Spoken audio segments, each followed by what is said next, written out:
இன்றே டவுன்லோட் செய்து உங்கள் ஃபேவரட் ஷோக்களை என்ஜாய் பண்ணுங்க. 25 வயசுல உன்னை உடம்புக்கு முடியாம தூக்கியிருந்தா கூட பரவாயில்லடா. உருப்படாம இருக்கிற தூக்குறவே அவ்வளவு பாரண்டா, ஆக முடியாது. அப்ப மனசெல்லாம் அவ்வளவு வலிக்குண்டா. எந்த அப்பண்டா புள்ள நடு ரோட்ல விழுந்து கிடக்கிறத பார்த்துட்டு நிம்மதியா இருப்பா சொல்லு. அப்பா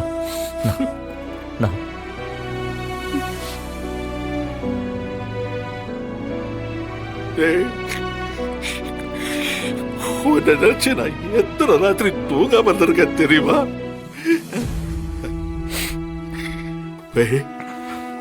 உன்னை நான் வெறுக்கிறதும் என்ன நானே வெறுத்துக்கிறதும்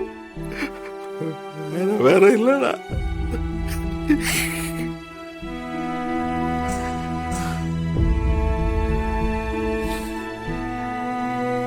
அண்ணா அண்ணா இங்க பாரு, அழாதண்ணா. டேய் என்னடா நீயும் அழுதுட்டு இருக்க? அண்ணா நீ அழாதண்ணா, நீ அழுத அவனும் அழறான் பாரு. அழாத. நான் ரொம்ப உன்னை கஷ்டப்படுத்திட்டேன்டா. என்னண்ணா நீ?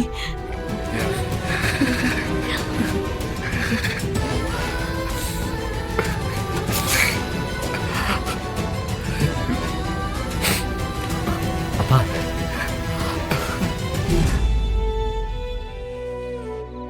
நீங்க ராகவனை மன்னிச்சிட்டீங்களாப்பா?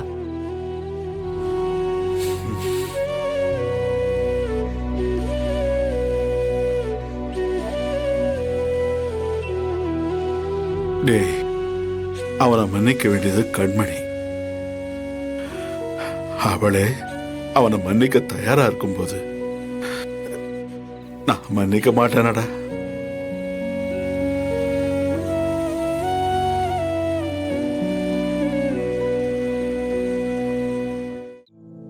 என் 3 பிள்ளைங்களும் தெரியாம கூட யாருக்கும் எந்த கெடுதலும் பண்ண மாட்டாங்க. கார்த்தி, அப்பா வக்கீல் கிட்ட சொல்லிடு, எவ்வளவு செலவானாலும் பரவாயில்ல, அவனை வெளியே எடுக்கணும். உடனே அதுக்கான வேலையை ஆரம்பிக்க சொல்லுப்போ. சரிப்பா. தேங்க்ஸ் மாமா.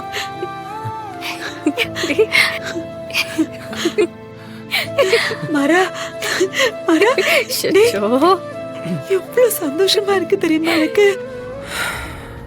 நீ அவர்கிட்ட என்ன விட்டுட்டு போனதுக்கு அப்புறம் அவர் கையை பிடிச்சதே இல்லை. இன்னைக்கு அது நடந்துருச்சு. மனசெல்லாம் நிறைஞ்சு போச்சு. போதும், இது போதும். இதுக்கு மேல வேற எதுவுமே எனக்கு வேணாம்.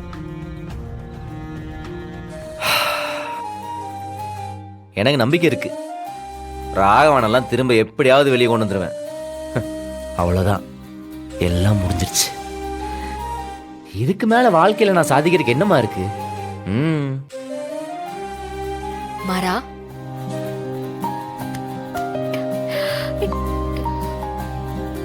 டேய் என்னடா அழாத அழாத மாறா. ஒண்ணும் இல்ல மாறா மாறா, அழாத. ஒன்னும் இல்ல, அழக்கூடாது. இல்ல, எனக்கு பொதுவா அழுவுறதெல்லாம் பிடிக்காது. ஆனா இப்ப பாரு, ரொம்ப நேரமா கண்ட்ரோல் பண்ண ட்ரை பண்ணிக்கிட்டு இருக்கேன். என்ன மீறி வந்துகிட்டே இருக்கு. அழாத. இல்ல, இந்த கண்ணீர் பல வருஷமா மண்டைக்குள்ள தேக்கி வச்சிருந்தது. இன்னைக்கு ஒரு நாள் விட்டுரு, எவ்வளவு கொட்டதோ கொட்டட்டும். இதுக்கப்புறம் எல்லாம் எந்த சிச்சுவேஷன்லயும் அழவே மாட்டேன். இன்னைக்கு எங்க அப்பா என்ன புரிஞ்சு ஏத்துக்கிட்டாருன்னா அதுக்கு காரணமும் நீதான். அவ்வளவுதான். இனி என் வாழ்க்கையில எந்த பிரச்சனையும் இல்லை. அப்பா பேசிட்டாரு. அப்படியே உள்ளுக்குள்ள எப்படி இருக்கு தெரியுமா? ஒரு மாதிரி யானை பலம் வந்த மாதிரி இருக்கு. இப்ப எவனாவது ஒருத்தன் எதிரின்னு என் கண்ணு முன்னாடி வந்து நிக்கட்டும், அடிச்சு துவம்சம் பண்ணிடுவேன். சரிதான். ஏற்கனவே என் புருஷன் மொரட சண்டியரு. இதுல எங்க மாமா வேற அவனை உசுப்பி விட்டுட்டாரு.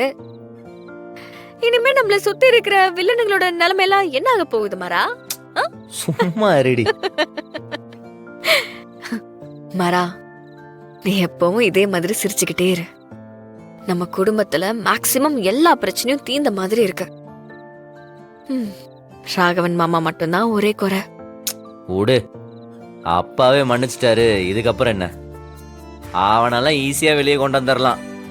இல்லைன்னா ஜெயில உடச்சிட்டு அவனை தூக்கிட்டு வந்துட மாட்டேன்.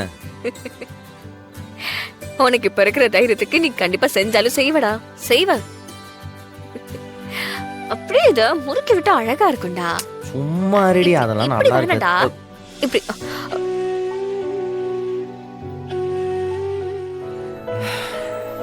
சொல்ல மறந்துட்டேன் பாரு, அவர் அதை மட்டும் பண்ணல, எனக்கு ஊட்டி வேற விட்டாரு. இதுக்கெல்லாம் நான் நிஜமாவே டிசர்விங் ஆனே தெரியலம்மா. வீரா மாதிரி ஒரு பொண்டாட்டி, அதுவும் அப்படியே ஜெராக்ஸ் உன்ன மாதிரியே. இப்ப அப்பா வேற. நான் என்னமோ என் மனசு என் கையில் இல்ல.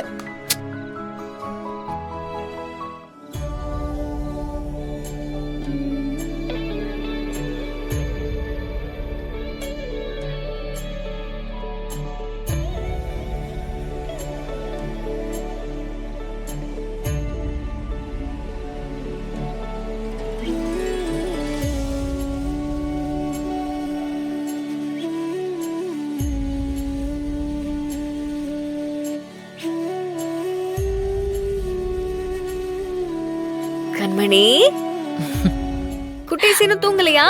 வீரா என்ன பண்றாங்க? பாடி என்னடா குட்டி, அப்பா பக்கத்துல இல்லன்னு பாக்குறீங்களா? கஷ்டமா இருக்குதா? அப்பா சீக்கிரமே வந்துருவாருடா.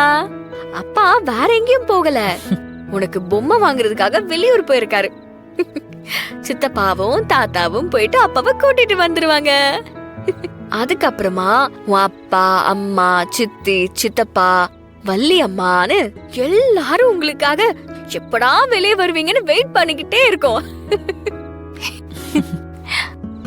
சட்டத்துக்கு முன்னாடி குற்றவாளி தப்பிக்க கூடாதுங்கிறதுக்காக தான் அரசு தரப்பிலிருந்து திரும்ப விசாரிக்கிறதுக்காக நடத்தப்படுற வழக்கு தான் இது. குற்றவாளி கோர்ட்டில் நிற்கும் ராகவன் தான் நான் தான் அந்த ஆக்சிடென்ட் செஞ்சேன்னு அவரே வாக்குமூலம் கொடுத்திருக்காரு. இந்த வீடியோவை நீங்களே பாருங்க யுவர் ஆனர். இந்தாங்க சார்.